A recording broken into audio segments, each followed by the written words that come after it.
It's really lovely having all of you join us at Radical Imagination Symposium, organized as the opening program of New Eden Science Fiction Mythologies Transformed. In addition to the curatorial team, we're thrilled to be joined by a constellation of artists from the show. The symposium extends from the themes explored in the exhibition and leans into the artists' practices and work to envision speculative futures and inhabit new worlds informed by Asian mythologies and science fiction. We'll be starting with opening remarks from Honor Harger, followed by a joint presentation by the curatorial team comprising Gail Chin, and Jerome Chee. Artifacts on loan from Asian Civilisations Museum form a key part of the exhibition, and we are thrilled to have Assistant Curator Southeast Asia, Darryl Lim, offer insights into perspectives of Asian spiritual philosophies through this collection. There are two parts to the program today. The first panel, New Worlds, with presentations from Singapore sculptor and installation-based artist Chok Si Xuan and Singapore visual artist and technologist Darryl Lim, looks into speculative futures and suggests that there are more ways that we can walk through this world. The second panel of talks, New Myths, considers how Asian mythologies can become generative spaces for imagining something new or different. And we'll be crossing over with British-Japanese multimedia artist, designer, and filmmaker Sputniko, Indonesian artist, technologist, and co-director of House of Natural Fiber Irene Agravina, and Myanmar ceramics artist So Yunia. We'll also be inviting the artists to take part in audience Q&A after each panel. And to open the program, it's my pleasure welcoming Vice President of ArtScience Museum, Honor Harger, for opening remarks.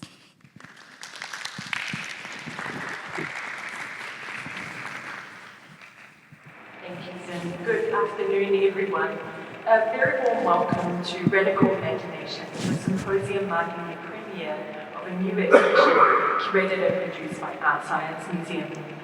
New Eden, Science Fiction Mythologies Transformed, is a major contemporary art exhibition that shows how artists from Asia are addressing science fiction, dream worlds, and fantastical realities in their work.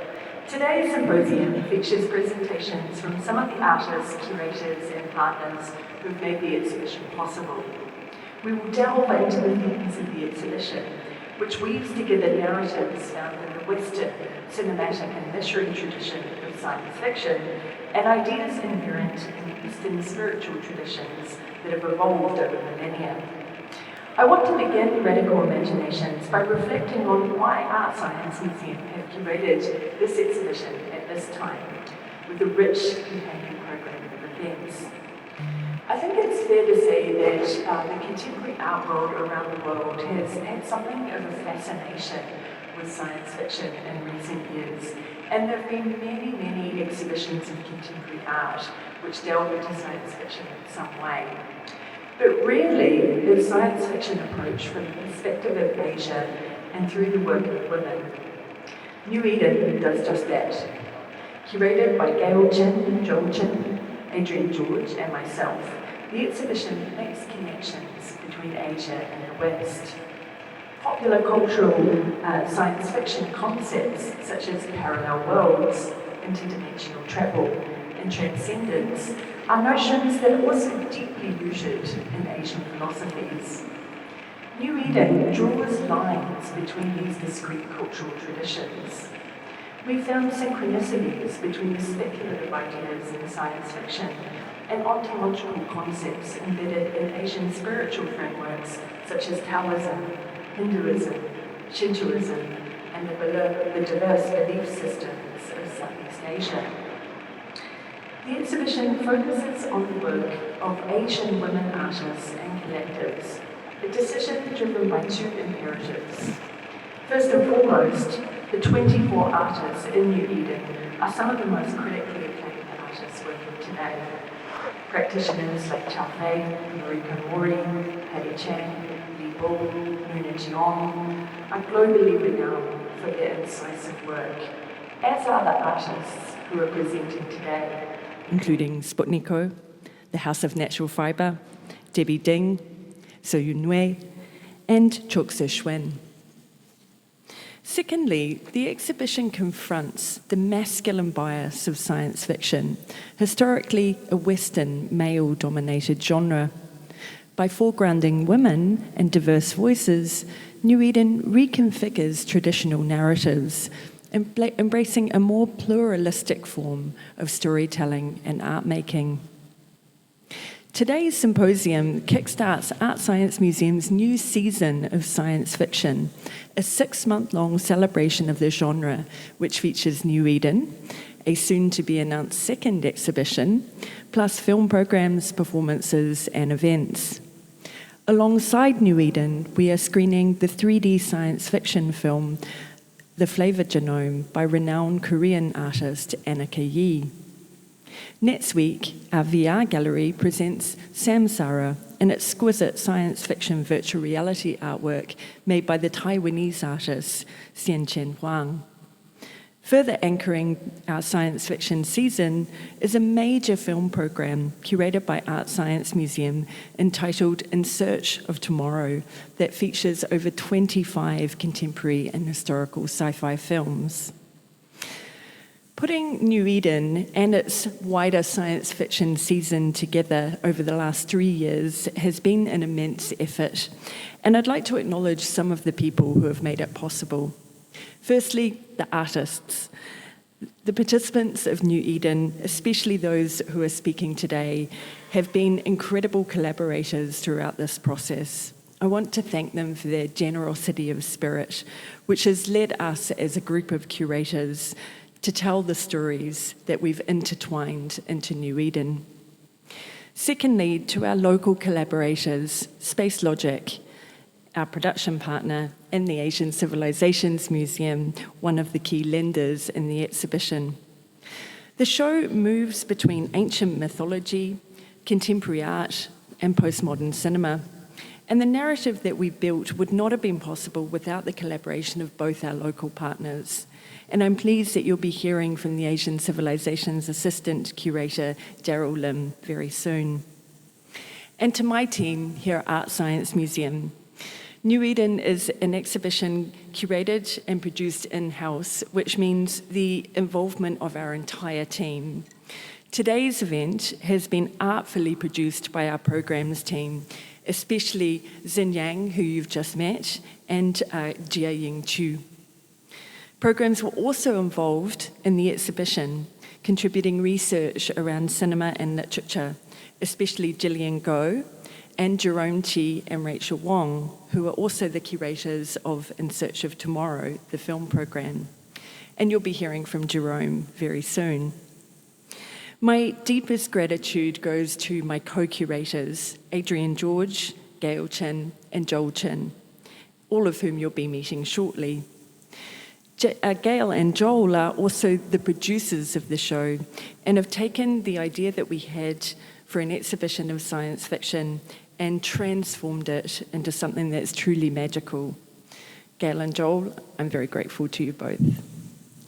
Together, we believe that the overlaps between speculative fiction and Eastern spiritual traditions provide fertile ground for storytelling and philosophical exploration.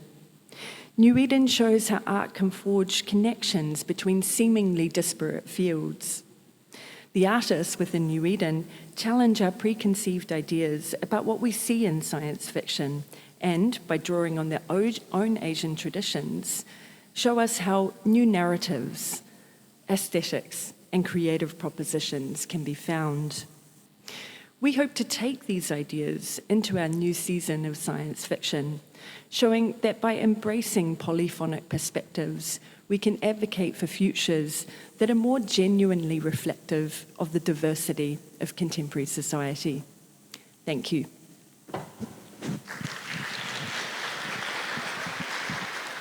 Thank you for opening remarks, Honor, and I'm now delighted to invite my colleagues from the New Eden's curatorial team for the joint presentation. Exhibition producer Gail Chin, Supervisor of Art Handling and Logistics Joe Chin, and Curator of Moving Image and Emerging Media Jerome Chee, who will speak to the exhibition and the core narratives explored in the show. Handing the time over to the three of you.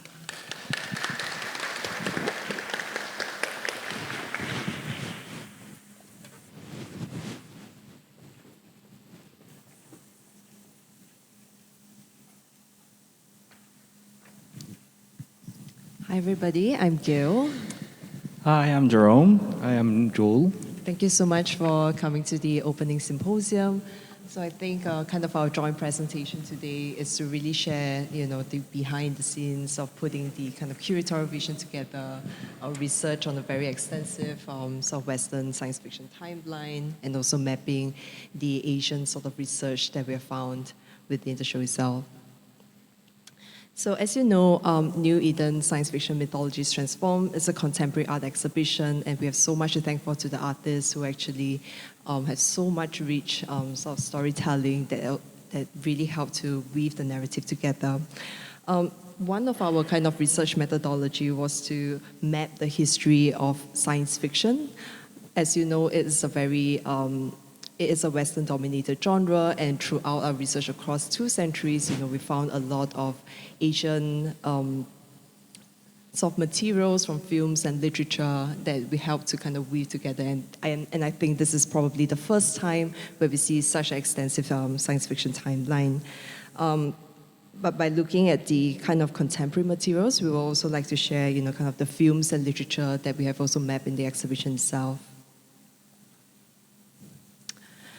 So we look at the mapping of the timeline of Western and Asian science fiction. We start from Frankenstein, or the modern Prometheus from 1818 by Mary Shelley, who was probably the first woman writer who looks at science fiction, and all the way to probably the most acclaimed film, Everything Everywhere All at Once, which won many Academy Awards in 2022. So we start from a really kind of a huge ambition. This is, what we did on Excel, where we really mapped out all the science fiction sort of materials that we found, looking at kind of Western literature to Asian literature to kind of world events, how science fiction has been shaped over the 2 centuries, and of course to popular films.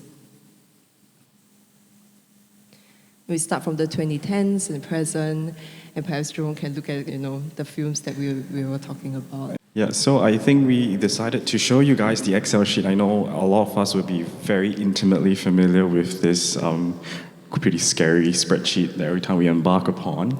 I think we just wanted to give you guys a bit of a flavor of how we've all come together, and in our very geeky selves, when we came together and there was this brief to do a science fiction exhibition, we just went mad, especially for film curators. We're just like, we need to put every single thing inside, and like the challenge was, how do we actually select what films to leave in, what kind of story, what kind of narrative do we tell, and of course, the most painful part, what kind of films do we X? Because people will be like, what about this film? What about that film?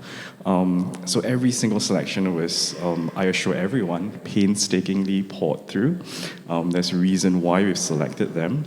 And one of it was us sitting down and thinking about it, and we're just like, how do we tell the whole history of science fiction? How do we make this something that people can appreciate, basically, and also how people can just learn more from what has happened over the years? And there's so many decades to dive right into, and each decade tells its own story, and it's almost impossible, almost a Herculean task to put everything into one wall. And of course, there's a lot of stories and a lot of titles that we feel very strongly for, and we couldn't put it in. And the great news is that they've made it to the film program. So if you're very interested in those films, please come and watch them, please. Great. So in terms of mapping out the many different decades, we notice a lot of parallels. We notice a lot of things jumping out at us as we were looking at it. And one of it being that a lot of the literature and a lot of the films over the years were quite informed by major world events. And they are sort of reflective of a lot of anxieties and a lot of the hopefulness of people at the time, and how they were compelled to tell these different stories. And we went all the way back to the 1800s, way before even film cameras were invented, but people were already writing stories. And it was really striking how imaginative all these different stories were. And in terms of films, we never really saw much, in the 1800s, because cameras not invented yet, but in the 1900s when it was invented, one of the very first films that were made was A Trip to the Moon by Georges Méliès. And it was a shiny vision of the future. And you see how someone's face was sort of made up and a little rocket kind of like hits it in the side of the head. I'm sure many people have seen that before. It's kind of cliche now, but looking at the technology back then, it was really quite imaginative, and we're really quite struck by that. And moving on to the early 1910s, when people are more exposed to all these different ideas that they see on screen and possibilities, that's where things started expanding quite a lot more.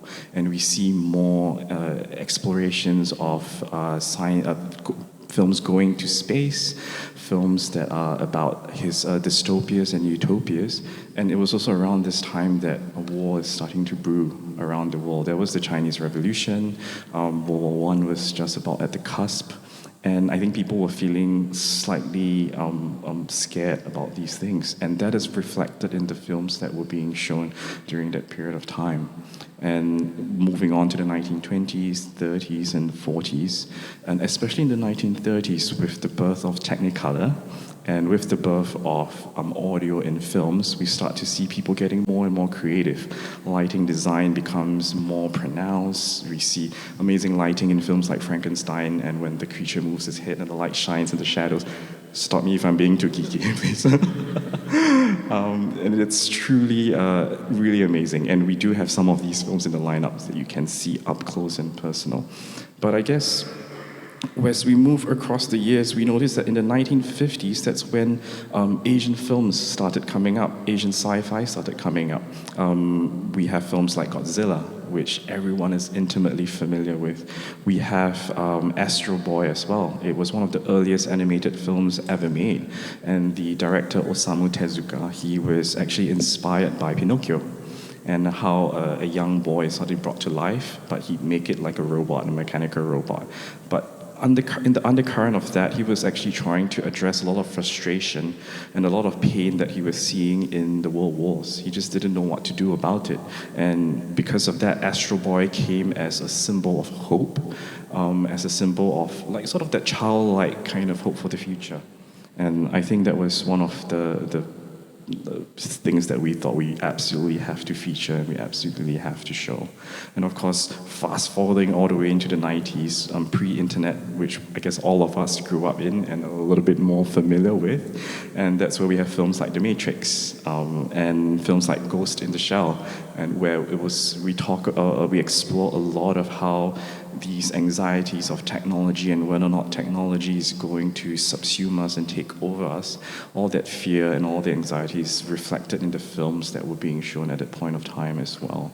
And moving all the way into current day, where we are sort of faced with climate anxieties, a lot of these science fiction films also explore the idea of the apocalypse and how it looks like, and it encourages us to look into how we are treating the world today and how we are treating the environment.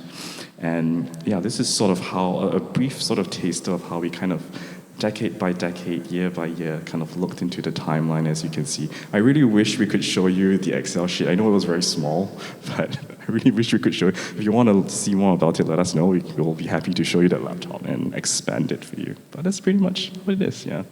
Yeah, and actually to add on, in the timeline, it is actually a very deliberate curatorial decision to actually present it from the present time and then mapping it all the way to the past. Usually in a timeline, we kind of like look at it from the past all the way to present, but we did it deliberately to start from the present time. It's also playing along with the whole science fiction idea of like traveling back in time. And when we were doing the timeline, it was really, really, really, very interesting to know that it's actually a reflection of what we knew and what we didn't know. A lot of the research that we did came from our understanding of science fiction from a very Western perspective.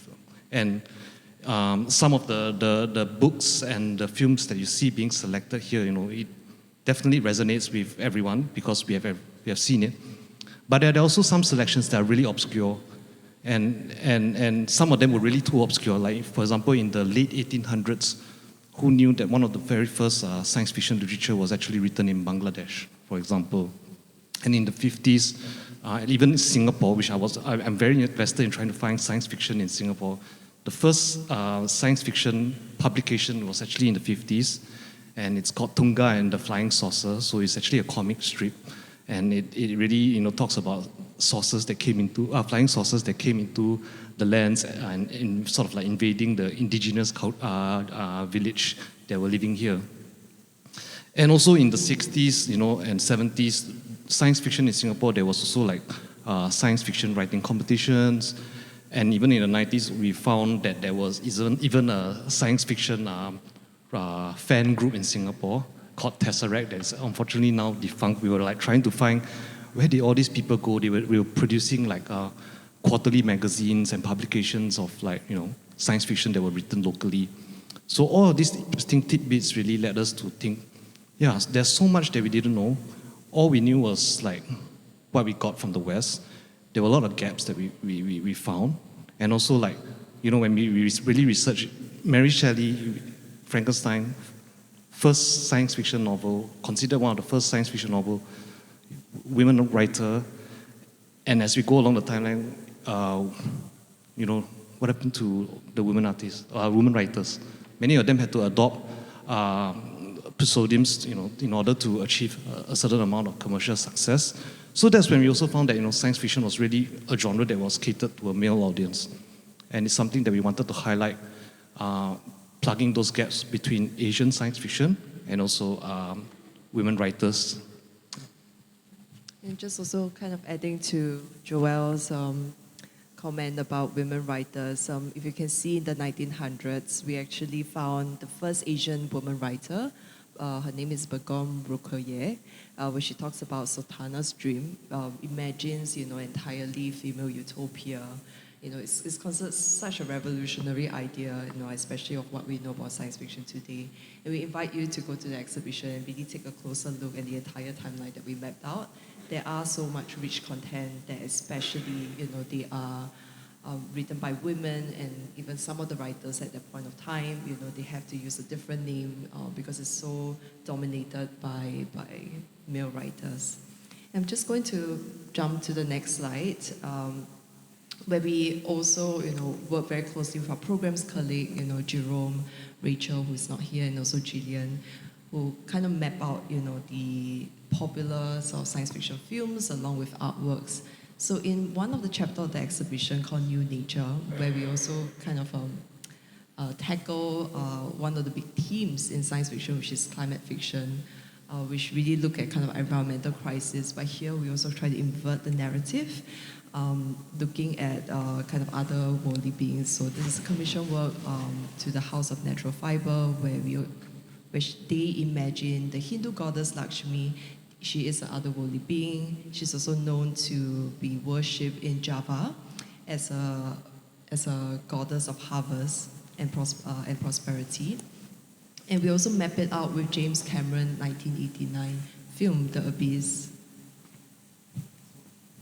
Sorry, so we've actually approached the exhibition making at this part because we wanted to signpost each of the different segments with very familiar films that people might have seen either in your childhood or in recent years, and it's like a very good or accessible entry point for people to make that connection. So in this particular part of the exhibition, it's about traveling to other worlds, it's about the ecological futures that we should be thinking about, and James Cameron's films in the early years sort of address that. We've cut like little short snippets of it and we put it up there, and it's basically a scene of how the astronaut sort of traveled deep into the abyss, with this very magical creature, and discovering this amazing new environment, and sort of we're hoping that kind of draw audiences coming into the space can draw that kind of connections there. It offers a kind of familiarity, as we all know, it's a lot of science fiction films, the anxiety of invasion, alien invasion, but here we really try to turn that narrative around. What if aliens, otherworldly beings have been building human civilization all along? Yeah, which is exactly what science fiction has always been for me, and I'm sure for many of you, it's also about the what ifs and what could have been and stuff like that. So, for House of Natural Fiber, which of course we will hear more from them later on, they were thinking of, what if the familiar goddesses that we know of and that we worship, what if they were, being reimagined as something otherworldly like this, and it came down to Earth and terraform, so to speak, the environment so that we could be able to thrive. Yeah. Kind of also signposting another very famous film, Annihilation by Alex Garland. We look at a group of female protagonists walking into the shimmer, and this really also talks to the works in the gallery, Chok Si Xuan and also Su Yu Nui's kind of the idea of metamorphosis, the idea of, what if nature and technology can come together and live harmoniously together.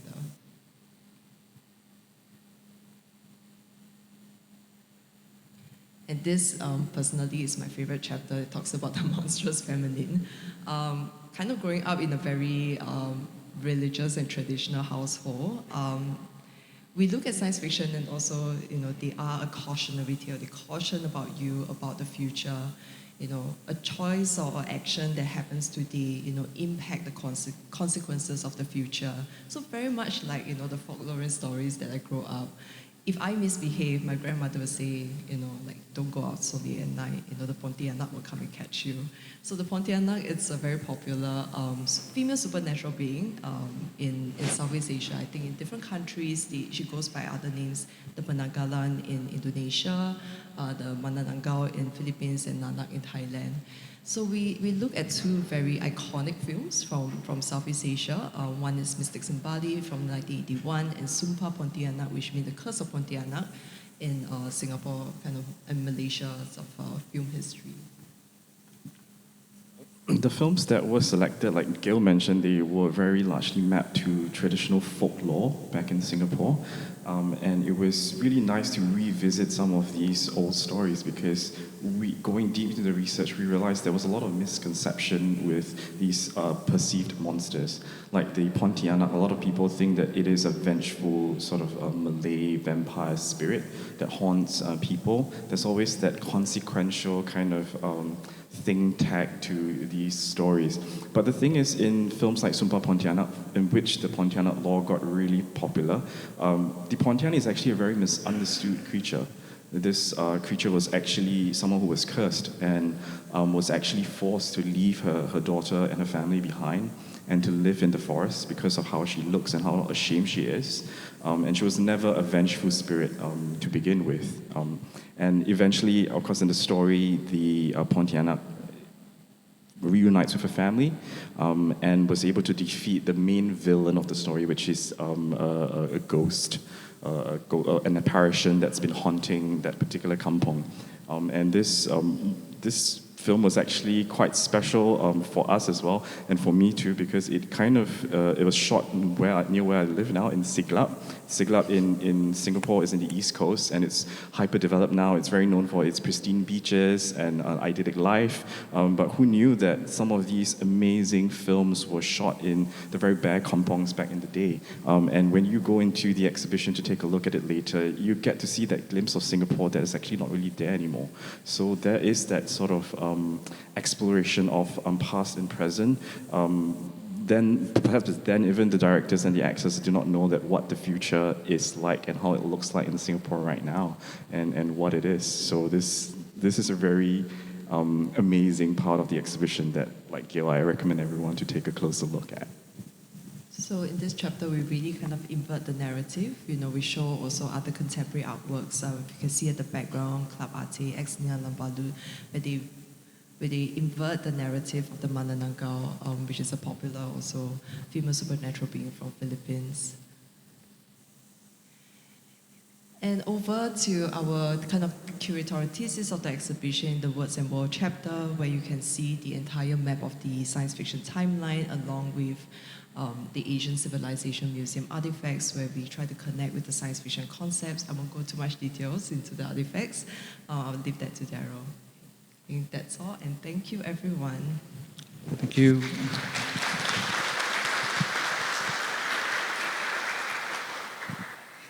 Thanks so much, Gail, Jerome, and Joel. Humanity has always been dreaming of gateways to distant and unexplored realms and embarking on mystical journeys that extend our boundaries of knowledge. In the West, these ideas are often manifested in science fiction. And oftentimes, the science fiction concepts of parallel universes and interdimensional travel are ideas that can also be found at the heart of Asian philosophy and spirituality. And it's my pleasure now welcoming Darryl Lim, Curator of Southeast Asia at Asian Civilisations Museum, who will share insights into the collection on loan from ACM that anchors the second chapter of the exhibition. Darryl, please.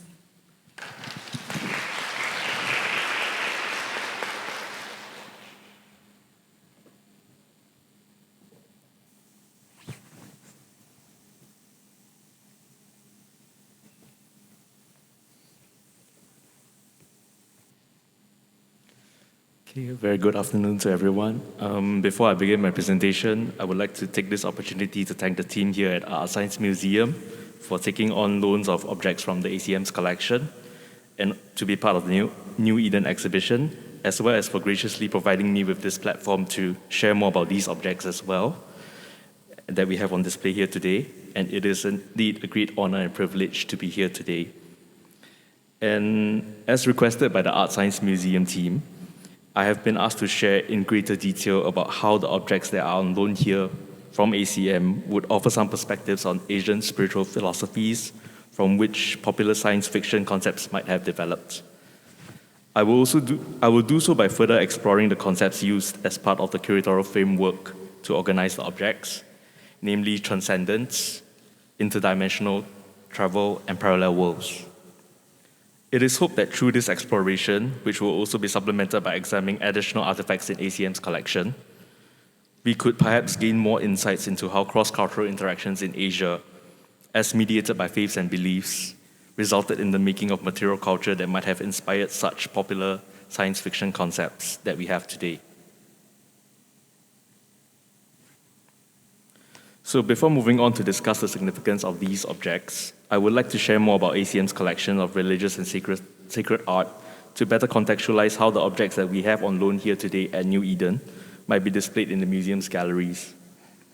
As Singapore's National Museum of Asian Antiquities and Decorative Art, and as the only museum in Asia with a pan-Asian scope, ACM is, through its collections and exhibitions, devoted to exploring the rich artistic heritage of Asia that arises from the many historical connections between cultures and civilizations in Asia, between Asia and the world. Since the museum's revamped and opened in 2015, the galleries have been reorganized to highlight the ways in which cross-cultural interactions have shaped material culture over time. And one of the ways in which the impact of cross-cultural flows on art and art forms can be explored is through observing how religious art has changed in response to the spread of systems of faith and beliefs across Asia.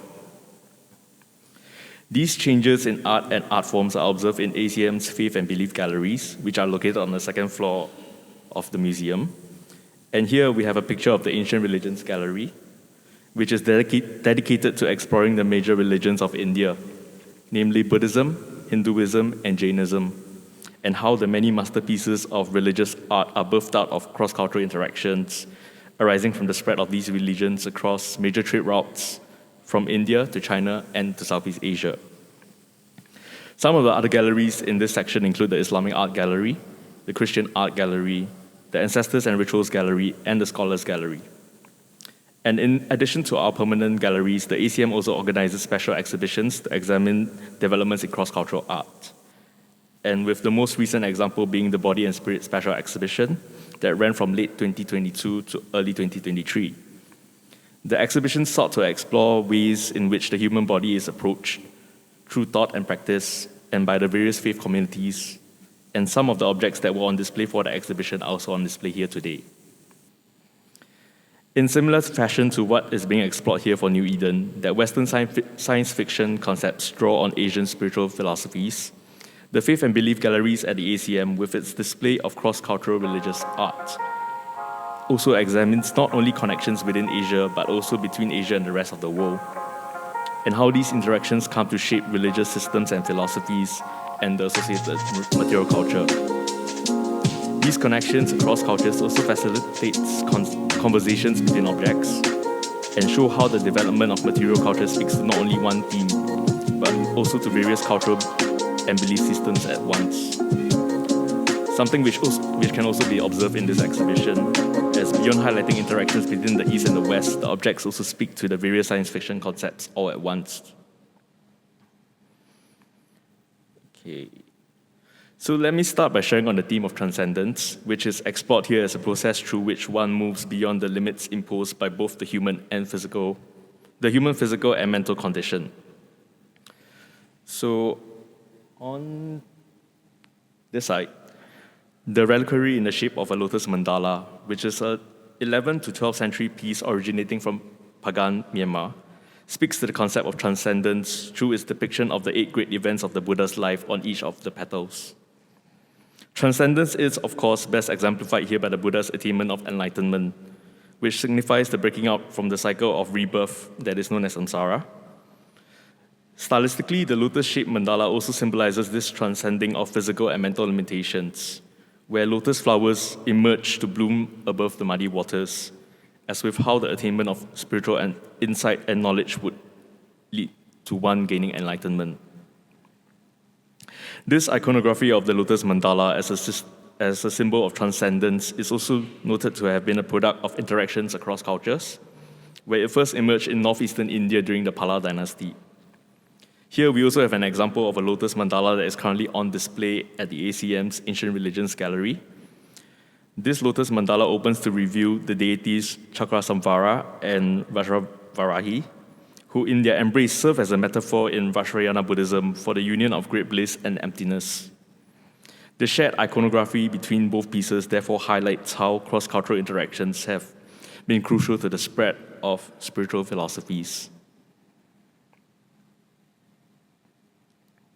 While the previous example of lotus mandalas focus on forms to talk about transcendence, the two examples here speak to the theme of transcendence through the lack of form, and from the perspectives of the Jain and Hindu faith. So on display here at New Eden, as part of the New Eden exhibition, is an image of the liberated soul, otherwise known as a Siddha Pratima. Here, the Siddha, which refers to a soul that has been liberated from all material attachments, stands in a body-denying pose, which is a meditational posture that disregards the physical body, so that the faithful can eventually be liberated from the karmic cycle and the cycle of rebirth. Such an image would have been placed on altars of the Digambara sect of Jainism and would have been used as a meditation aid. An interesting point to note is that while Siddhas, through their practice of Jain teachings, have entered into a state of perfect bliss, they still retain outlines of their last embodied incarnation, thereby still symbolizing their individuality. And similarly, this living frame, which is also currently on display in the Ancient Religions Gallery in ACM, would have been used as a meditation aid during tantric rituals, with the hooks at the top of the frame likely to have been used to carry an image of or the symbol of the great goddess. Without that image or symbol, the empty frame itself is also representative of the all-encompassing nature of the goddess, which transcends the cosmos and is a manifestation of her Shakti, or her divine energy. Both pieces, as symbols of formlessness from the Jain and Hindu faiths respectively, are therefore observed to speak to the common theme of transcendence. And moving on to the concept of interdimensional travel, it is explored in this exhibition as having the ability to move through time and space and through the medium that is the objects itself. Here, the Kayon Gapuran, shadow puppet, facilitates this movement through time and space by opening a portal through which one is able to experience the story that is being told during the wayang kulit performance. In addition to opening a performance by tapping the Kayon's tip to the top, the middle, and the bottom of the screen, the Dalang, or the puppeteer, also uses the Kayon to spell out changes in scenes. And also the deity Kala, as depicted on the puppet, represents time and signals the past, the present, or the future. The Kayon, or the Gunungan, is also a representation of the cosmos by combining both the cosmic mountain and the tree of life. And the puppet is therefore both in its iconography and its function, able to serve as a gateway for which one can move through time and space. And similarly, this model of the Church of the Holy Sepulchre, which was displayed during the Body and Spirit exhibition, also serves as a medium through which one can engage in interdimensional travel. While also mainly as souvenirs, pieces such as these were also used as devotional aids for the faithful, who could take the figure apart to visit or revisit several important sites within the church, such as the 5 of the most important stations of the cross, which is the path that Jesus took on his way to being crucified at Golgotha. For those who could not make the trip to visit the church in person, the model also served as an experiential means through which the faithful could make the visit to these hallowed grounds. And stylistically, the model is also based on the structure of the church as it stood between the years 1555 and 1808. And in observing this model, we ourselves might have also engaged in interdimensional travel, as we are being transported to observe a place as it was in a particular point of time and space. Also during the exhibition, we actually did a 3D scan of the model, so you could actually kind of travel interdimensionally into the model itself, kind of like a Polly Pocket thing. Yeah.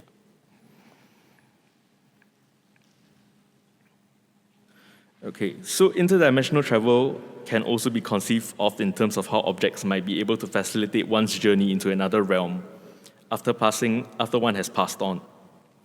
The soul boat that is on display here originates from the Dayak community in Borneo, and it serves as a medium through which the soul of the deceased is able to travel to the land of the departed to meet with their ancestors. The figure itself is also representative of the many realms that one might straddle, with the Naga figure at the tip of the boat, representing the lower world, while the hornbill perched at the top of the mast, or in some cases it is depicted as a tree of life, signifying the upper world.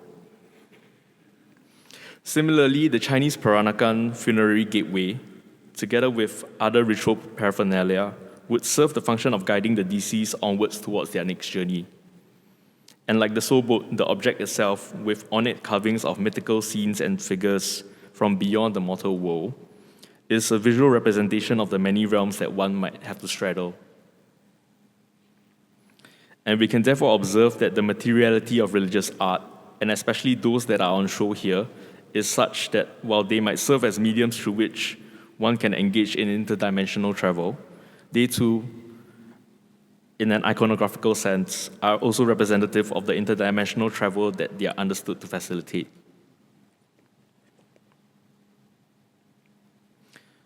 And moving on to the section on parallel worlds, here we explore the possibilities of simultaneous realities where actions in one realm might have an effect on the other, and vice versa.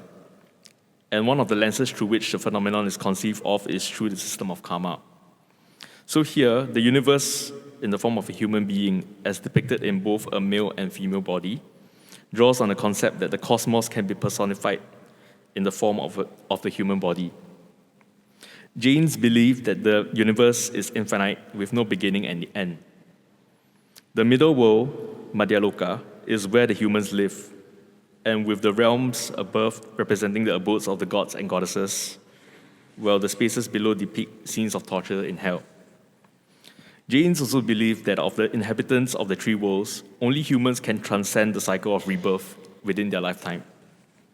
Paintings as such began to be made around the 14th or 15th century, along developments in Jain tantric rituals and practices.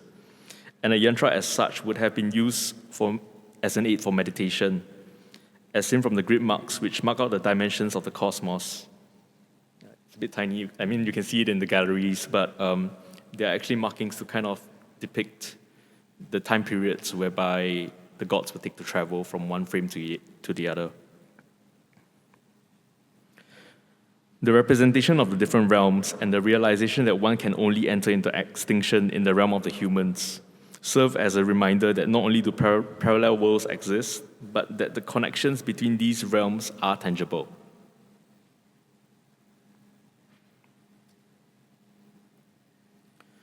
And also, like the yantras of cosmic beings, the concept of parallel worlds is also exemplified by two paintings that are currently on display in ACM.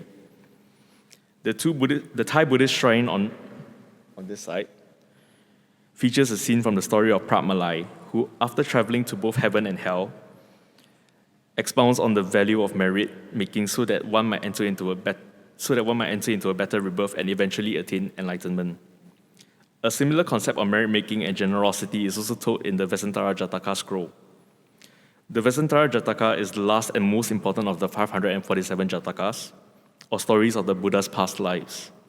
And reborn as Prince Vesantara, or Prawet in Thai, the story tells of how Prawet's generosity had helped him accrue a great store of merit, and he is eventually born as Siddhartha Gautama in his next life. And like the story of Pratmalai, the retelling of the Vesantara Jataka also serves as a reminder to the faithful that generosity and merit-making would have an impact on one's rebirth, and would also contribute towards one's eventual attainment of enlightenment. Parallel worlds are therefore connected by threads of action or even inaction that move along the various realms that we live through. And to conclude, I would like to return to the point on cross-cultural interactions, and we can see here how the objects that are on display at New Eden, along with some other objects in ACM's collection, provide some materials from which one might eventually obtain science fiction concepts, such as transcendence, interdimensional travel, and parallel worlds. The objects themselves, while originating across time and space, are able to first converse with each other as materials representing Asian spiritual philosophies, but also in relation to science fiction concepts that might have developed and become fashionable in the West along the way. These concepts themselves are also not mutually exclusive, and as much as they manifest themselves in different forms, they too are part of a larger conversation that could have drawn on a larger system of faiths and beliefs. And with that, I end my presentation. Thank you.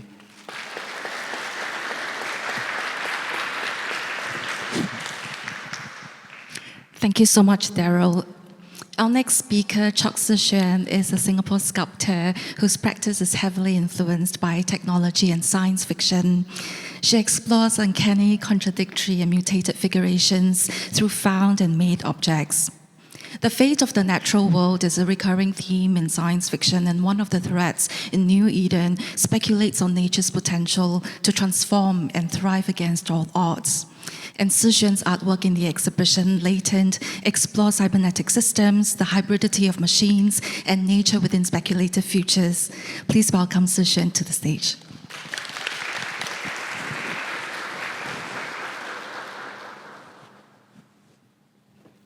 Hi, everyone. Thank you for spending this Saturday afternoon with us. My name is Chok Si Xuan, and I'm a Singaporean artist, and I make installations. Maybe adjust it. Today, my sharing will be centered around the work that I've presented as part of New Eden, as well as ideas within the cybernetic system, the hybrid nature of machines, as well as speculative futures. I'm interested in the effects of the uncanny, what that signifies between our own subjectivities and our environment. Expanding into sensorial engagements, I'm interested in bodily understandings of ourselves and spaces. And I also really like to take apart objects and appliances in our everyday lives. And I see that as a way to tap into our relationships that we already have with appliances, systems, and a larger digital culture, to find ways in which we can observe organisms, environments, systems, and how we can find our shared likeness with them. So today I would like to share a different iteration of the work Latent, which is commissioned as part of Singapore Night Festival in 2022, since the present version is already in the galleries downstairs. And this version was situated in the garden of the Armenian Church here in Singapore at that point in time. And in both versions of Latent, I repurposed parts of the systems that was meant for an airbag massager, where airbags are filled with air and then released, and then it presses against the body for relief. When the airbags reach full expansion, the valves within the system then expel the air, sort of creating a exhalation action.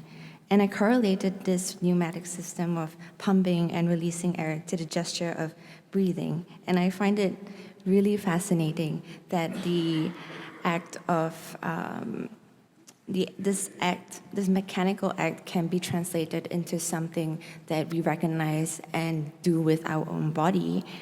And and then then this mechanical contraption is also then addresses the body in a different manner through the act of massaging. And my work then intertwines biological human processes that our body understands, this mechanical breathing, with a lesser familiar speculative life form in latent. I then explored the symbolic meaning of the flower and its biological formations. And as I was thinking about how the flower of many plants' key role is to attract pollinators to the plant to ensure the reproduction and survival of plant species, the aesthetically pleasing aspect of the flower to us humans then really becomes inherently intertwined with the idea of function and survival, and their form and function are then really intertwined. And therefore, so this is what the massager would look like in its original context. So it looks rather different from how I've used it in my work. And so in designing this speculative life form, I modeled the imaginary flower and then subsequently printed them using a biopolymer plastic. And continuing to think about the relationship between the aesthetic and the biological, this transport system is then constructed to the tubes, which are then also both aesthetic and both very functional. And that sort of also signifies perhaps the xylem and the phloem in plants. And the pistils are then represented by the apex that sort of expand and contract. And so as a result, this life form is entirely sort of synthetic and highly processed in its materials. And yet I really wanted to create somewhat of a contrasting sense of liveliness to these subtle movements of expansion and contraction, to create qualities akin to plants who seem quite inanimate, but they actually quietly grow and evolve gently through nature. And in this edition, since it's situated outdoors, I also sculpted some mild steel rods as supporting structures, which also then kind of in its form mimic branches. And in this version and in the previous version of this work, its mechanical whirring of the air pump and the opening of the valve can be heard more audibly, and visitors had shared that they felt an inclination to adhere to the rhythm of the mechanical breath, which activates the parasympathetic nervous system. So trying to bind the biological systems and interfaces together is what I would consider a cybernetic system. And thinking about cybernetic systems, I also nodded previously to an idea that the role of visual culture language and its systems are all somewhat binding, and they all work together to form a level of myth and lore making. So what kinds of other futures and imaginations can happen? By ascribing such speculative associations of materials, we can recreate new meanings with our material relationships. So within my practice, I've also used aquarium tubes alongside massage machines, clothes, car pots in combination with motors and microcontrollers to incorporate various textures to develop my work. And alongside latent, I've also been developing a work entitled Synapse. And so Synapse actually repurpose tubes and peristaltic pumps commonly found in laboratories to be woven into a tapestry. And then the movements themselves allude to a subconscious level of patterns, cycles, and resonances seen within nature. Circuits, traffic patterns, and even medical equipment is what I got from the people who visited my work. And even though I planned for the work to function in this way, the visual effect is ultimately a culmination of the qualities of the materials and elements themselves. In the past year, I've also developed a new series during my time in residency at the Singapore Art Museum last year. And I thought further about the importance of touch, specifically whose touch, and extending that realm of massages that you see here in latent into these works that I'm about to show you, and sort of thinking about them as proxy hands or other ways of touching. And in large, my practice uses machines, whether it be 3D printers to produce the flowers themselves, or within the systems in the work itself, is embedded machines.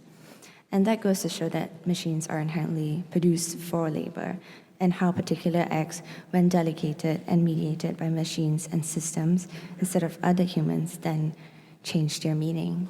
It's a little bit dark here, but this is a foot massager, foot and thigh massager, and so I sort of like took it apart out of its shell, and it's sort of rotating and sort of like clanking and hitting its other parts in really like interesting and sporadic ways that I really like wouldn't have been able to find if I didn't sort of investigate and take things apart.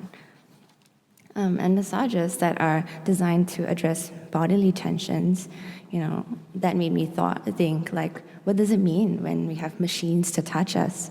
The massage is simultaneously an act of kinship, but it can also be labor when it's delegated to a machine. And so this can be observed with systems like AI that think for us. But even in our everyday, when we order food through applications that are transported by vehicles that soon might not even need drivers, and the list goes on and on and on. And this demonstrates a level of immediate closeness to machines, but also creates distance between one another. We might also find that machines are not all too different from our bodies. They're really sensitive to environmental factors like heat and humidity, which is why we are here in the aircon room today, and are more prone to failure than we imagine. And yeah, the weather's been really hot these days, and for me, in my body, I can actually feel like that I'm really operating at a much reduced capacity. Yeah. And so therefore, in this sort of segment, I think the hybridity of the labor also refers to the blurring of the lines of what is defined as labor, but then also hybridity again in what entity, and machine or human, enacts it. And to conclude, I thought I would share a recent presentation that I brought together both massages and woven liquid circuits entitled Cycles. And this was recently shown at the Esplanade, which is right across the water, from May to September of this year. In this work, I experimented with weaving extension cords, fabrics, and tubes. So employing the similar technique, but sort of seeing what kind of different visual effects it actually creates within different materials. And for me, it was continuously trying to defamiliarize these everyday systems and materials that we all interact with. And it becomes a chance for the viewer and myself as the person who sort of manipulated or disrupted these materials from their original functions to reflect back upon the context and the lives in which these machines operate in, and how their perceptions closely relate to their function. And since we have such a closeness to such machines, I feel that it's also really important to understand and perhaps reveal the mechanics that allow such systems to function. And the proposition that I have is that the synthetic and organic qualities in our daily lives exist not only in materials and the subject, but also in the arrangement of the materials and the way that they're activated. And that kind of encompasses what my practice is trying to do, which then also affects the systems and the hierarchies that are produced, and then constitute our world building, as well as recognize the continued mediation of the world through our screens, digital spaces, to our tangible reality, which circularly feed back into one another to create their meaning. Yes, so this is my last slide, and thank you.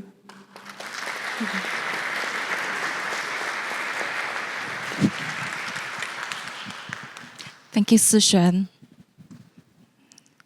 Debbie Ding is a Singapore artist and technologist whose interests range from historical research and urban geography to visions of the future. She researches and explores technologies of perception through personal investigations and experimentation. Debbie is interested in the design and the topology of urban and collective narratives, and her work has included speculative stories and models about cities which feel familiar and yet unfamiliar. Presented in the Refabricated Realities video and film program in New Eden, Debbie's work, Data Mining Jurong, draws an alternate reality of Singapore where the past and present of Jurong collide. And I'm delighted to welcome Debbie for a talk.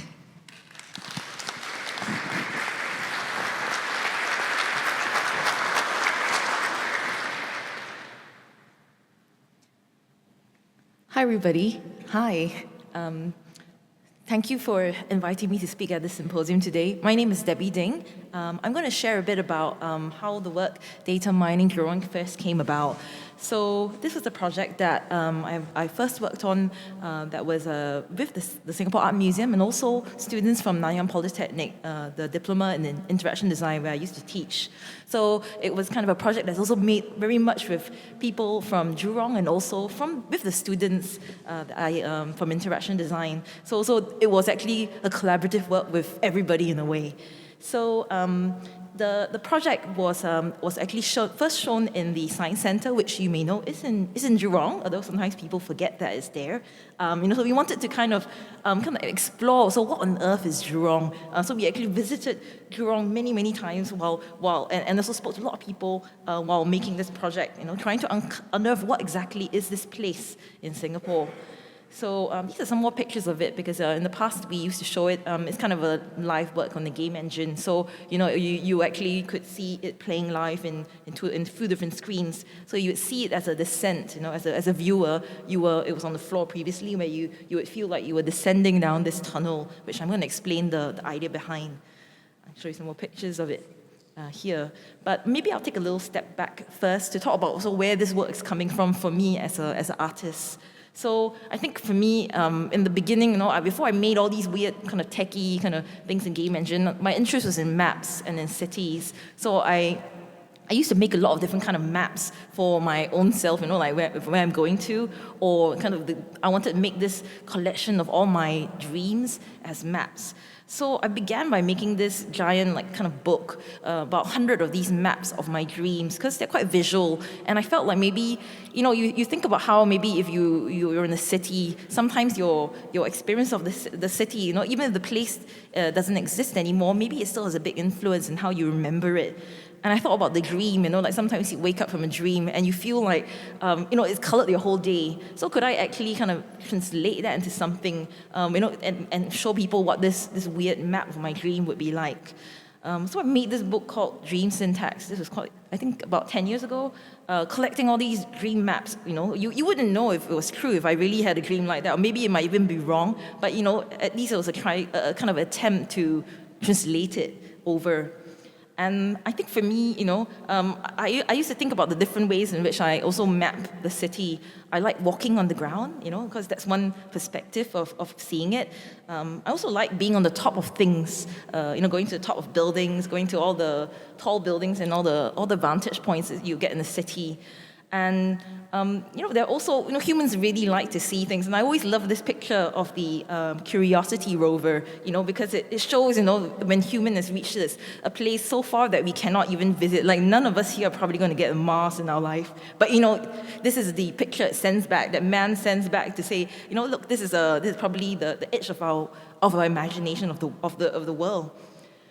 And then there is this other picture here from Lockheed's reconnaissance plane. It's kind of famous when you think about these kind of visions. Some people's response to this is, I think people have spoken and written about this before, the overview effect, where you get to see the planet from afar, and then you start to say maybe for some people's reaction to it are vastly different. Some might say, when we see the Earth hanging in the balance like this, we want to protect it. We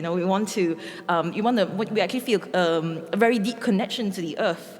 But also on the flip side, maybe for other people, the philosopher Nick Land, who wrote also about how some people see the Earth and you think we're going to cut it up into all the minerals, all the things that it can be harvested for, to build all the satellites that will take us into space, so to colonize new planets. And I think this other picture of Yona Gaynor's Leaving Earth celebration cake. This is a cake that I saw in person at a conference, I think some years back. I think it was the Oxford Futures Forum. And this cake had been, she was showing this cake And the cake was supposed to be the cake at that party when we carve up the earth for all its minerals and build all the spaceships to colonize other places in the universe. But this cake also, on a practical level, had been in a conference for 4 days, by which point it was very un-cake-like almost. I wanted to say, because sometimes, what a thing is as well, maybe what you see and what people think of it, until you ask them, you don't really know. This is a scallop. When I was a child, I used to ask people what they thought the scallop looked like, because I think if you ask Singaporeans, they often say, this is scallop. And when I had my first exhibition at the substation, I had asked somebody to pass me this scallop-edged cloth, but then they were like, what on earth is scallop? Because, scallop is cake, so what is scallop-edged? But of course, for me, I was trying to tell her about the scallop, that this is the scallop edge, But again, the kind of understanding of what the form of things and how we interpret them is sometimes totally different. It's a bit like this, brand Singapore from some years ago, I think from 2010, when they comprised this logo, STB's logo for brand Singapore. And it was this form, which I always thought was so puzzling, because people outside Singapore would never know that, they would see this bunch of squares and wonder what on earth is it, when only if you had been to Singapore, you'll be aware that this was actually meant to be Singapore, the kind of form of Singapore. And I think that's for me also the interest in making these maps or ways of visualizing things. And this is a picture I took, I think, in 2009. When you walk past the Singapore River, and that was also where I used to work long ago in another life in advertising, by the Singapore River. There were all these signboards that were empty around the Singapore River, and I started asking people what they thought the river looked like.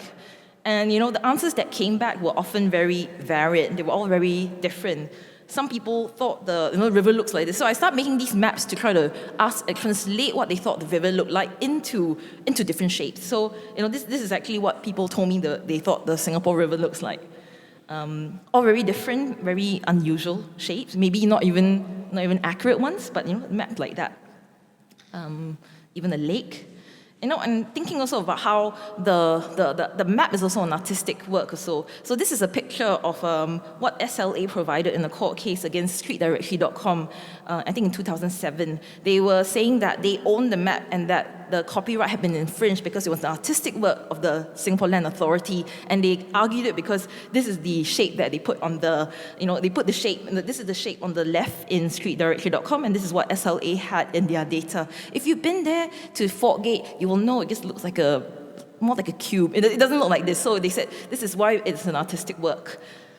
And thinking about maps, mapping Singapore River, this was a project I was working on in 2010 called Here the River Lies. I think that's the period in when back then there was a lot of SG50, memory projects, very earnest sort of kind of projects were coming out of Singapore. But I also wanted to have that kind of a space for also collecting stories that may or may not be always real. Maybe even I felt like there was a lot of times when people collect stories about places, they want can it be verified? Has it is it true?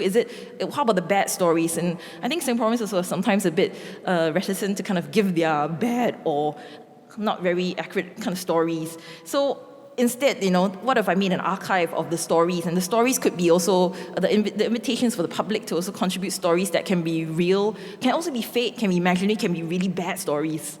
So Here the River Lies is a kind of collection of all these kind of different stories from the public, shown in different places, collecting from different groups of people. I think it showed in different kind of settings, in different places in Singapore and outside of Singapore, collecting a lot of weird different perspectives or narratives about Singapore River. And I think, for that kind of interest in that narrative always carried on in my work as well. If you see in the background of this from the Wiki Clicky show in, I think, 2 or 3 years ago, I was very interested in writing rules as well, rules that would be very ridiculous, but also maybe in their ridiculousness, help people discover a different side to the city or a different passion they had for a part of urban life. And I think a lot of it is also, collecting all these kind of data sets, this kind of small data. They're not really big data sets. They're very personal stories that can also become a kind of information, a kind of knowledge about the city. And I'm going to go to the next one. For me also, when I was making Data Mining Jurong in the very beginning, I wanted to involve students, so it was also a bit of a challenge to kind of bridge that vocabulary for design students working as an artist. You know, I tried to think of what would be the kind of maps, how would I introduce to the students also that I was going to collaborate with to bring together everything. So I gave them a lot of readings, and I tried to give them also a starting point, the story, and then they would run with it from there. You know, we did a lot of research on Jurong together, you know, thinking about where did Jurong come from as a kind of industrial hub in Singapore, you know, how it was developed, you know, as an industrial estate. And also I was really intrigued by one photo that I found in the Straits Times. I think this was 2007. There was this opening ceremony for the Jurong rock caverns. And as we spoke to a lot of people from Jurong, sometimes we realized people living in Jurong didn't know very much sometimes about the rock caverns. They associated it with rock caverns, but they didn't know what exactly it was. And this picture was also very mysterious. Right? You know, it's a kind of a very, wow, you know, what is this photo? Where is this? This is another screenshot of the picture, which apparently they got the ministers to like blow up the thing, and then a big hole and all the rocks came out. So I thought it was a very funny piece of theater that they were making also about this rock cavern that was also, you know, the rock caverns itself is a petrochemical facility in Singapore. And there was this kind of disconnect of understanding what exactly are the things in Jurong that I wanted to kind of explore. So, and you know, what if we instead thought of this speculative storyline to start with? Around that time, I encountered by randomness this weird TikTok about this is Business Times in '85. They had this practical joke, a kind of April Fool's joke that was printed on page 3. So I don't know if they'll do it today like that, but no. Anyway, back then they printed something that said oil had been found in Shenton Way, and that was the time they were building the Raffles Place MRT. They were still constructing it. So the next day, lots of people had written in to the editor and said, "I've been vindicated. No, I always knew there was oil. We must stop the train building so that we can dig up all this oil and use it, you know, for Singapore." So, you know, it's kind of it was kind of a misunderstanding, but also maybe a way to also maybe start that story. I thought to spin it off into this other reality. What if, you know, and this is actually one of those pipes that you see all over Jurong, near to the Science Centre, in Jurong, near the MRT. All these tubes and tunnels. So what if in our reality this was meant to be the picture of the groundbreaking ceremony for the oil caverns, but what if in a parallel reality Jurong had been discovered to be a site with oil, and now they have to dig up all of Jurong. They're going to have to evict all the people in Jurong so that they can, you know, build this, get the oil from Jurong. So that was the starting point for the work, thinking of this, how trying to visualize this kind of tunnel that would be dug down into Jurong, you know, how you would dig up everything, and what would you find then left behind in the stratas of Jurong. So some more pictures. And so then the students, you know, start developing this kind of tunnel-shaped thing that you would kind of fall down. You know, we worked together, think also, and we also spoke to people about the objects, what would be embedded in the layers, you know, that we would descend through. So a lot of the things that you see in the work are really from speaking to people, and also from the Science Centre's own kind of time capsule that they had. And I think also the reason we thought about having it from like people's perspective is also because, you know, Jurong is also one of the places with the most number of new citizens in Singapore. So it's really, it's got many kind of roles also. Not only is it an industrial place, but of course it's where all the homes are also in Singapore today. So some more pictures of the work itself, you know, with the different particles coming in, so it really feels like you're descending. This is like what it looks like inside the game engine. And you know, we tried to ask people some questions about kind of that would give a kind of creative answer also that we hoped for, and made another big horrifying spreadsheet of things also, a lot of spreadsheets, a lot of Excel sheets also of all the answers that we got from the public. Some of this had to be done online because the unfortunate thing is part of this project was also done during COVID. So it was you know, it's COVID. Yeah, it's hard to speak to people in person. So some of it was also done through an online kind of focus groups. This is another picture of another spreadsheet of the Science Centre's items. So they had collected over the years, since the 70s, lots and lots of amazing objects. And all the objects are from lots of different places, including some really weird ephemera like the Pua Chu Kang game, which coincidentally, I even met the person who had made the game in the end, because this was actually made by someone who was at Nanyang Poly, who was still a staff 20 years later. Or something. Yeah. So, I'm going to show you a little video next that is actually made by the students on the project. So that's from their perspective.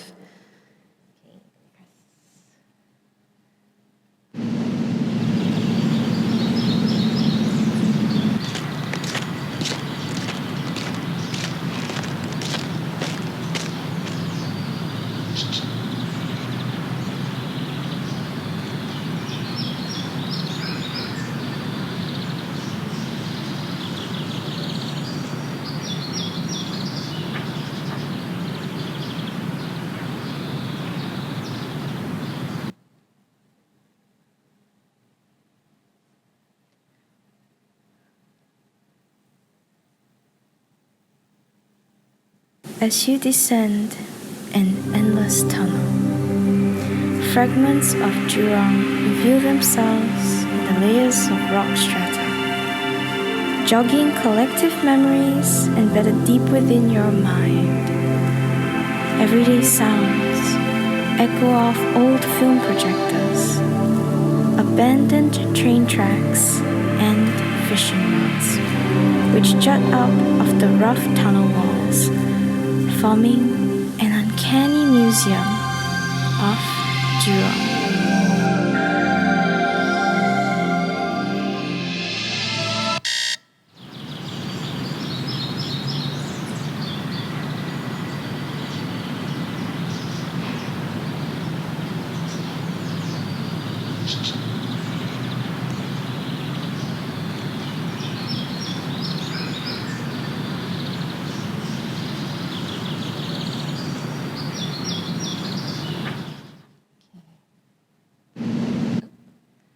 So this is another image of the work. As you see, all the objects, all the astronaut ice cream and bricks, Jurong bricks, and other books from Jurong that were also that came out also of what people also suggested to that represented Jurong for them. So yeah, thank you so much. Hope you get to see the work, and please see all the amazing works in the exhibition as well. Thank you.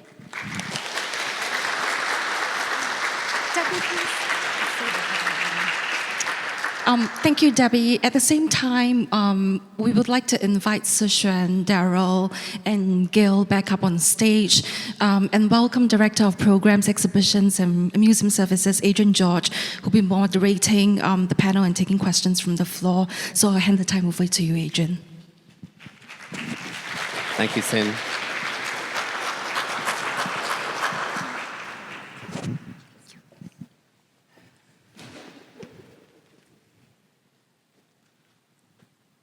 I hope this is working. Thank you, everybody. And welcome, everybody. I just want to say that was an amazing series of presentations. I got a little bit involved in it, so I can't remember what I'm supposed to be saying now, so I better check. Yes, some housekeeping, first of all. So we're going to start the ball rolling with some questions that I'm going to ask the panel. But in the meantime, while we're doing that, please start thinking about the questions that you want to ask them, and we will try and get to that part as quickly as possible. My first question is really to Gail, because I want to give the others a bit of a chance to recover from their presentations. Gail, when visitors first arrive at level 3 of the exhibition space to encounter New Eden, the first artwork that they encounter is Mountain Shangri-La by Patty Chang. And it is also the work that kind of encapsulates that chapter, which is titled The Paradox of Paradise. So perhaps you could tell us a little bit more about how you came to that exhibition chapter title and its relationship to the artwork. Sure, happy to. I think it really started with, again, going back to kind of Western science fiction concepts that many of the plot, it looks at the idea of utopia. it really shows kind of a perfect civilization, a beautiful city, everybody is happy, everything seems perfect. But as the story kind of unfolds, it really slowly reveals, the problems that exist there. There are probably different social classes of people, there are hidden sort of unhappiness underneath. And also kind of, again, putting myself into, kind of the exhibition narrative. My father has always dreamed of going to Shangri-La, and he doesn't know the myth of Shangri-La, apparently. So the word Shangri-La actually came about in the 1933 novel Lost Horizon by James Hilton, and it was also made more famous in Frank Capra's film. It talks about a group of Americans who took a plane, crashed into part of the Tibetan Himalayan mountains, and they chance upon this hidden utopia called Shangri-La, where people are immortal. They were super happy there, and they refused to leave the place. So and that actually made the place really famous, and towns in China, in Yunnan province, they were getting a lot of tourists coming to the place searching for Shangri-La, this beautiful city. And towns were actually fighting. Warring towns were actually fighting to become Shangri-La. And the Chinese government in 2001 decided to rename a city in Zhongdian to Shangri-La City officially. So Patty Chang was also very intrigued by the idea, and she actually went down to Shangri-La City to document the reality there. Tibetan monks, who were supposedly in the film and also in the novel, they became tourist props, for example. It was all in that sense of promoting tourism. And from afar, as you look at the mountain Shangri-La, that is covered in mirrors. It looks beautiful. It's dazzling in the gallery. But as you go closer and look at the details, it's actually unpolished. It's handmade. We work closely with Paddy and also our partners in Space Logic to actually craft the entire mountain together. It is work on improvisation. It was work on feeling. You can really see, kind of the idea of utopia. It's never perfect.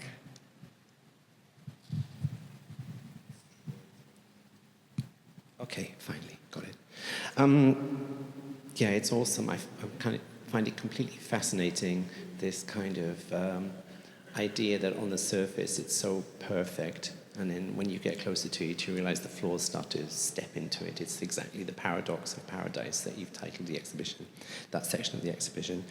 Darryl, I'm going to come to you next, and then please keep thinking, guys, because I want to ask you some questions about the number of science fiction works of literature in the film genre where the discovery of an ancient artifact is the thing that triggers the entire narrative that follows it. And I'm just wondering, is there anything that you've come across in the museum, in your museum, that you think this would be the perfect starting point for a science fiction narrative, other than the ones that we've discussed already?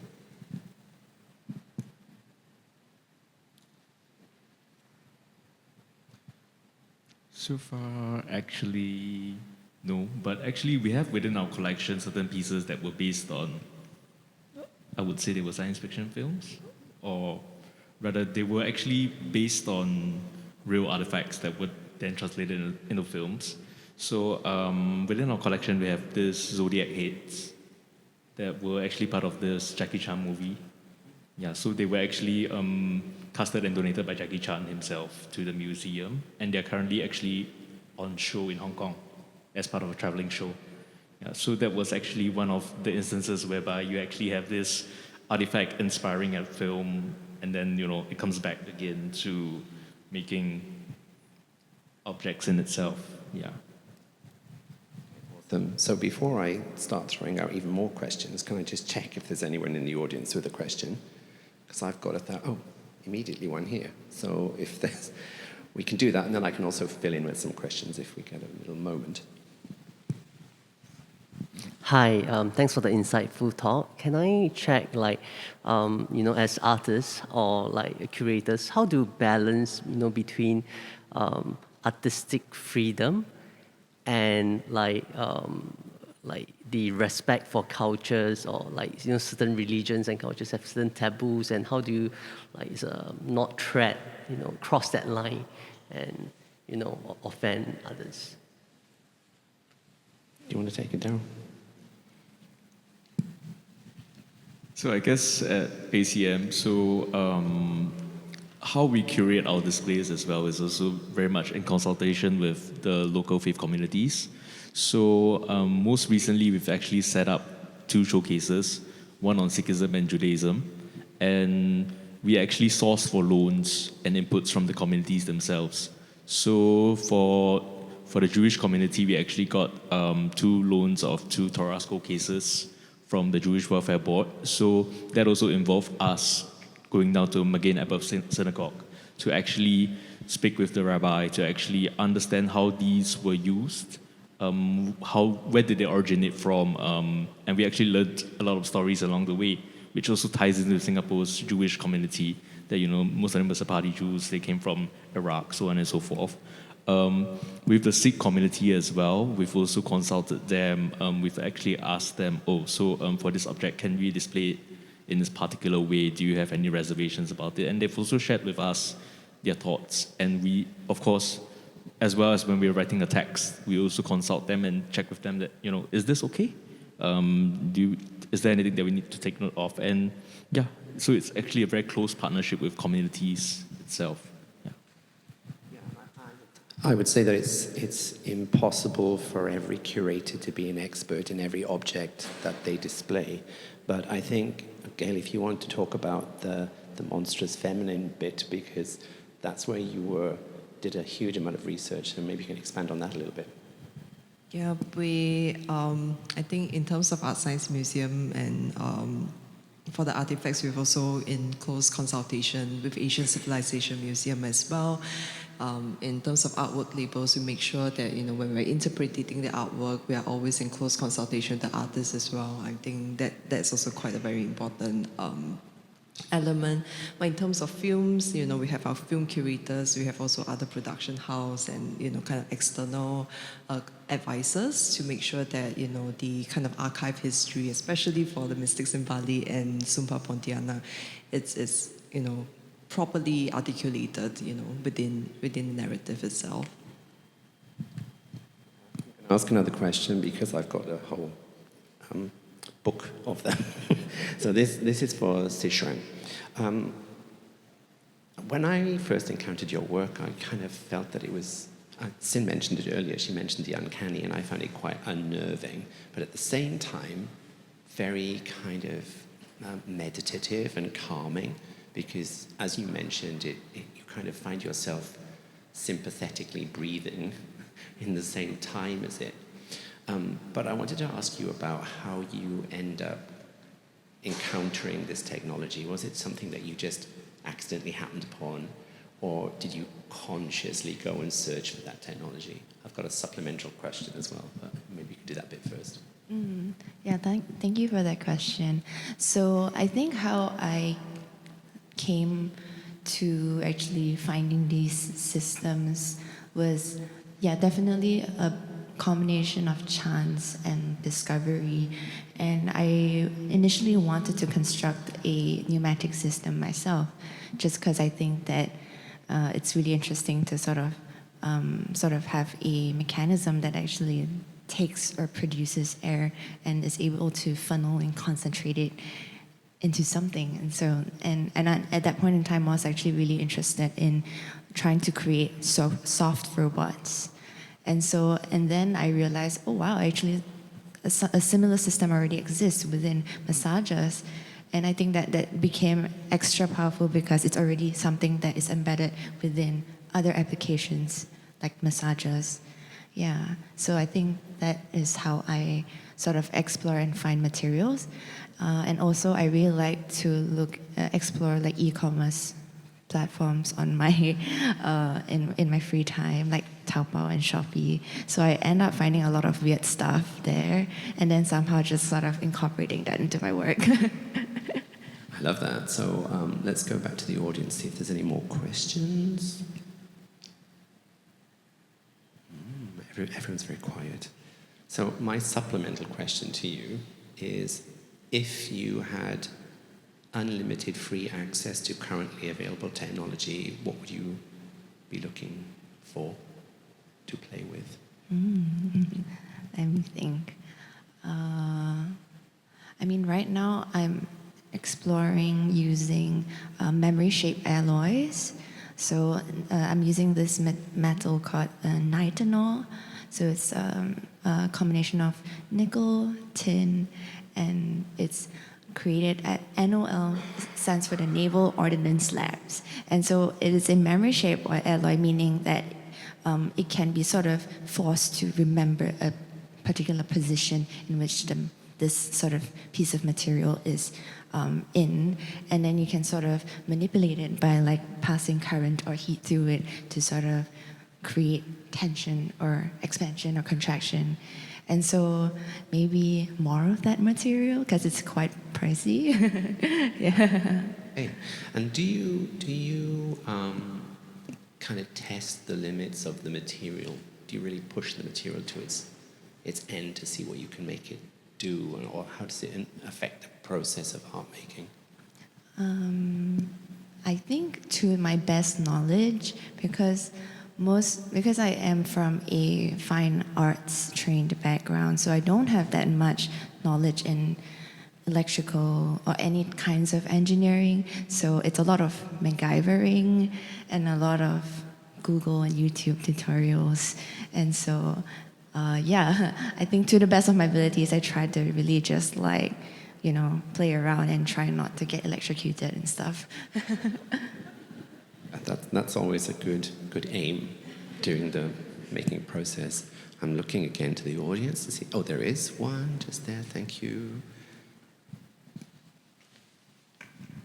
I have a question for Debbie. I'm going to try to formulate it without while making sense. A lot of your work is speculative in looking at the past and how people remember things. Would you imagine a work about any part of Singapore into the future? I think that thank you for the question. I guess you're right that a lot of the things I'm making is about looking at the kind of different histories, alternative histories. But I think also looking at the past also gestures towards the future also. Maybe even like in yesterday, I think, the conversation about time being a loop, that it's not only the fact of looking backwards, but knowing that there's so many different almost counterfactual histories or alternative histories, that you could also have many futures, that there's a whole plurality of futures that are possible, and that we, as artists also are exploring maybe the limits of it, or where exactly we stand on that spectrum of futures. Yeah, I hope that answers. Okay, is there anybody else? No, because I've got another one, which is also for you, Debbie. Sorry, as soon as you've got your mic on. Quite a lot of your work kind of steps between very serious issues and kind of quirky humor. So what I was intrigued to find out from you is how you kind of tread that line between the kind of societal issues or cultural issues that you're kind of exploring and investigating, while also trying to keep that kind of lightness of touch. Maybe you can explain a little bit about that. Yeah, thank you for the question. I think since I work also a lot with technology, sometimes there is that awkwardness of presenting something through the mediums that I use. Because besides using game engine, I also try using weird things like pulse laser holography, or other building installations that also have moving parts. And sometimes there's a bit of it's a bit awkward to encounter a work that's trying to talk about society or culture through technology, and sometimes for me, positioning it also with that humor, understanding that technology is not perfect, that that everything that even at the level that I use it as an artist, I might be using it, and it might have a lot of it may not be a perfect, it's not a shiny, beautiful technological future, but there is actually, if you look closer, there are a lot more, it's a lot more in pieces and in fragments that are being put together by people. So that humor and acknowledgement of that technology is messy and kind of, it's kind of, the humor is necessary in that to acknowledge it, yeah. And in Jurong data mining, you mentioned that part of that process was to have conversations with many, many members of the public to try and sort of harvest information about what they might want to put into the work as an archive of Jurong past. What was the strangest thing that someone suggested that you might want to include in it? Well, the project is also, in a way, very much a collaboration with students. So it's also what the students were thinking about when they were trying to write those questions. And then also from the public, from the kind of answers. I guess the most strangest object, well, it sounds very mundane, but it is in the everyday things, that people have. There were like bus signs, there were cats, neighborhood cats in great detail, and bakeries in great detail as well. Smells also that were described from their window in detail. Very hard to translate into a visual, but a lot of interesting kind of responses. So I guess for me, the gem of it is really in that personal response from everybody, thinking about their favorite plant or tree or leaf shape, in Jurong. Thank you for that. I've got another list of questions, but I'm just keep checking the audience. Oh, there's one. Was there one at the back or not? No? Okay. So this is another one for Darryl. So I know that you've been doing some research recently and doing some travels to kind of harvest information through oral histories about techniques and practices. Is there anything that you've come across that you think could manifest kind of in a New Eden frame, in a kind of science fiction framework? So just to share a bit, I actually was recently in Indonesia to actually look at, to do some documentation work for an upcoming exhibition that we're preparing. It's on batik, so keep a lookout for that next year. What we're trying to do at ACM as well is also to look very much at innovation in tradition. So tradition is not, it sounds something that might be antiquated, but it's not. It's actually not static. It's actually very dynamic. It's changing along the way. When we think about batik, we think about people sitting down there and then maybe, just using wax to like draw, so on and so forth. But these processes and techniques have developed over time, right? Also in response to whatever is happening around the world, materials, whether you can do things better, faster, quicker. Also, in line with that, as you start observing these changes, and then it also very much fits into what is actually happening in, like, for example, with New Eden, right? Science fiction is not developed in silos. It is developed along the ways as you start to interact with more details, more cultures, and across space and time. And with globalization, of course, you have more of these things actually happening also much quicker. So yeah, you actually do see things start moving along the way and start changing. Yeah. It's an interesting one. So I'm going to ask Gail a little bit to expand on the way that stories, the myths and fairy tales and folklore that you encountered when you were doing your research have been updated and, like, not only to the present, but projected forward into the future. I'm thinking about Etsuko's work and how she's used that folk tale and updated it. Perhaps you could explain that a little bit.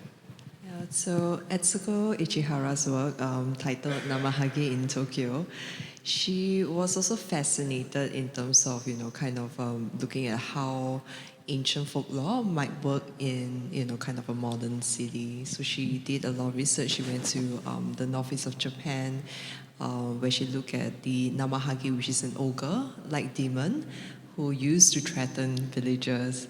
But in the year-end ritual, men would dress up as this straw kind of costume that imitates the Namahage, and they will go into each household and they will shout, are there any lazy children around? Again, how folklore is, kind of teachings or moral behaviors in terms of how we will behave in a modern society. So she took this kind of idea and also the idea of surveillance into Tokyo.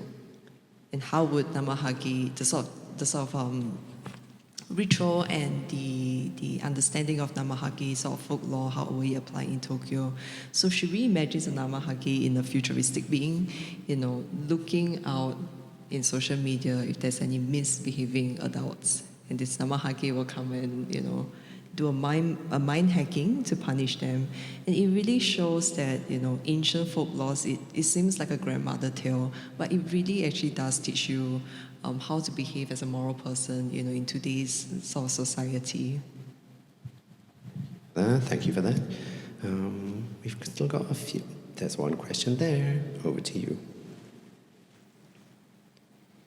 Where's Jiang? On the way. Hi, thank you for your presentations. I haven't seen the exhibition, so I apologize if it's addressed in the exhibition. But I was wondering, we've been talking a lot about curatorially the intersection of science fiction as a genre with myths and fairy tales, with religious narratives, with speculative fiction, with fantasy, and all kind of. Science fiction as a genre is nebulous and porous as much as you want to say, oh, okay, it has, checks these boxes of technology and dystopia and so on. So I was just wondering how you chose to, or what kind of challenges you face navigating the fact that science fiction is kind of overlapping with so many other genres, and there must have been moments where you asked yourselves, is this science fiction? Does this belong in a exhibition about science fiction? And I'm very open to kind of the porous definitions of science fiction. But I was just wondering, as a curator or curators who were involved in the organization of the show, what kind of thoughts were running through your mind? Yeah. That's a very good question. Thank you very much. Even if we were to Google, what science fiction is, there is so many multiples of definition. But I think for us, we chose the idea of kind of dreams, futuristic visions, alternative realms. Science fiction has the ability to really transport you to, the different worlds, what ifs, and especially our focal point is from the perspective of women artists. It really looks at the kind of different sort of worlds that we're looking at that is steering away from that hard science technology, but we're really looking at, stories about empathy, about kindness, about, the sort of harmonious living conditions with nature. That was a great question. I was nodding the whole way through it.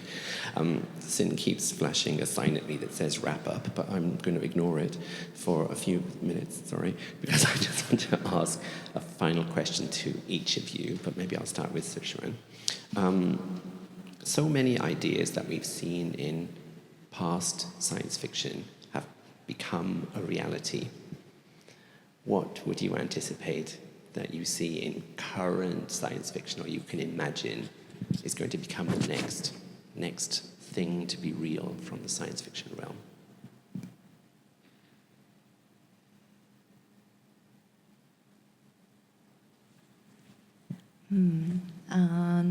Actually, so when Joel and Gail were sort of discussing the position of where my work would be and what the context and in the chapter of the exhibition it will be, they told me that I'll be have annihilation at the right nearby. So, and I was very excited because annihilation is actually one of my artistic influences, and I don't know if I hope it would happen because it's kind of so for context annihilation, the sort of the alien within the film or the other being within the film is actually not something that is observed, but sort of is a genetic mutation that sort of affects everything within this particular area on Earth. And so everyone, if the more time you spend within there, the more you get sort of mutated, and all the other life forms become mutated. But I feel like that kind of already exists to some extent with the way that like climate change is happening, and like I think we're also forced to change and live in different ways. So I don't know if it's a technology or that will be created or invented, but it's sort of like a force, and like sort of an observable force of like change that we will see and anticipate. Yeah. You the same question, yeah. Oh, I think maybe also to go back to the question, the thing we were talking about, science fiction and how we define it also. I always wish there was some term that, for me, I work kind of between science fiction and also design fiction. It's probably the term I would use. But, I almost want to indicate art. There's no appropriate term to say in fine art, I guess the same parallel to speculative design. But there is that idea of that fiction that also art can also convey, but that it looks into the future. That as an artist, I guess that's what it's doing as well. And I always think about how maybe for me as an artist, I was trying to use the term almost as science fiction being distinguished from the kind of social fictions that are possible. I know yours is different, a more expanded, a more gentle understanding of science fiction, but for me, I guess thinking about the kind of social fictions that can come out also, that are also driven by how we see society, instead of just focus on the technology, because even though I work with technology, sometimes it becomes the center thing, like that technology will save everything, but it's also about how society also maybe reorganizes itself.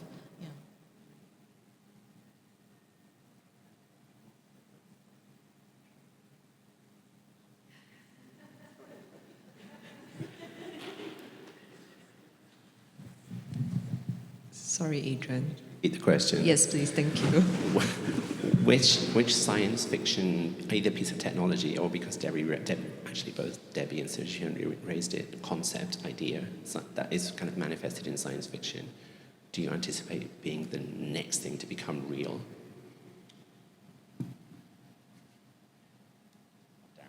Darryl, if you're ready, you can jump in while Gail thinks about it.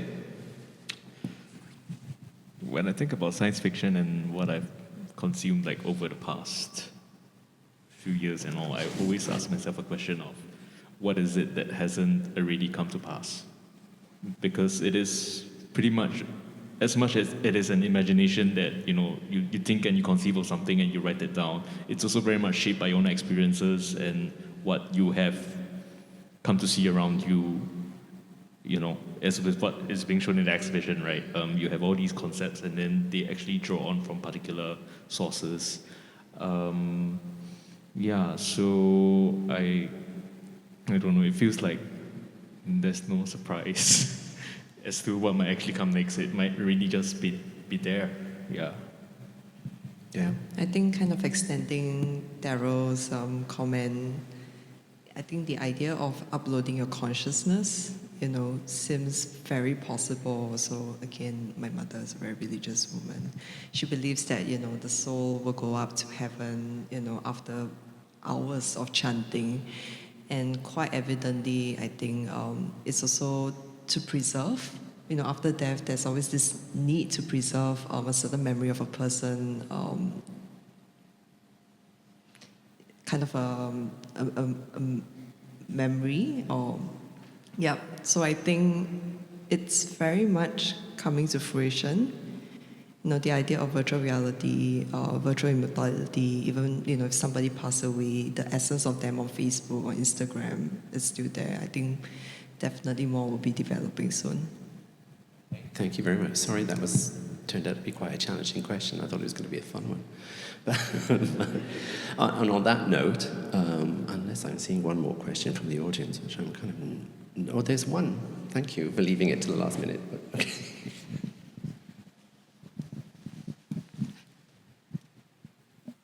It's actually not exactly a question. I just want to know, bouncing on what you just said, what's your thought on transhumanism and the link between the myth, the future? Because as a French, we don't consider science fiction, we consider speculative fiction. So an extension of philosophy and study of the current society and how to translate it into a future world to avoid the problem of politics.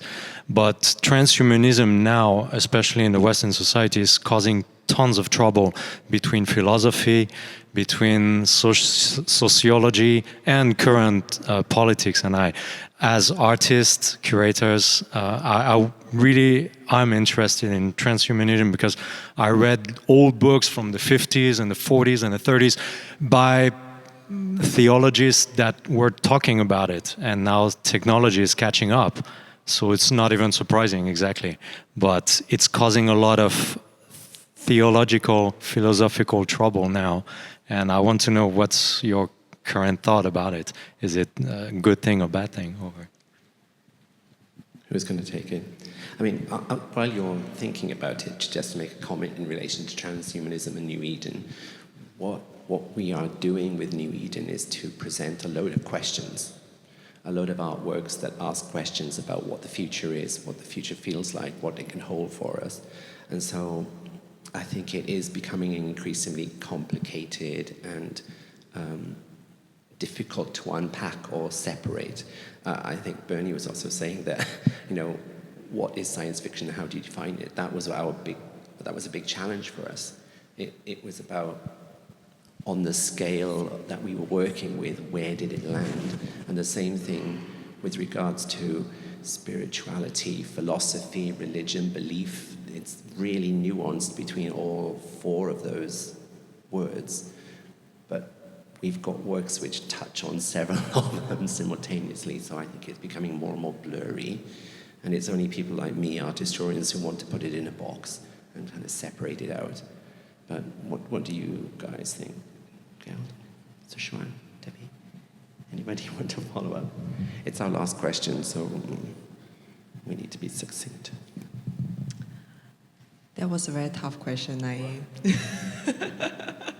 I don't exactly have an opinion on that, but I think at least for myself as an Asian person, we grew up with so many traditions, kind of cultural beliefs that, it's very close to our heart. We also often question, as the world evolves, as technology also catches up, where do we see our traditions, where do we see our beliefs, carried forward to the future? And I think a lot of the artists, are kind, it's also their role in terms of thinking about preserving that and, seeing how the future may lie. Okay, and on that note, I think we really have to wind up, otherwise Sin will have something to say to me later. I just want to finish off by saying thank you to all of our speakers. It was absolutely fantastic to have your answers. Sorry I put a lot of you on the spot, but that's what I'm here for. And thank you also for the questions from the audience. They were really well positioned and very testing for us. So I think now, Sin, is back to you, because we're going to have a little bit of a break. Okay. Wonderful, thanks, Adrian, Darryl, Gail, Si Xuan and Debbie. We're going to take a short break of 15 minutes. We'll be back for the second part of the program that will see presentations from Sputniko, from Irene Agrafina, and also So Yun Yue. So please come back at 4:15. Have a good break.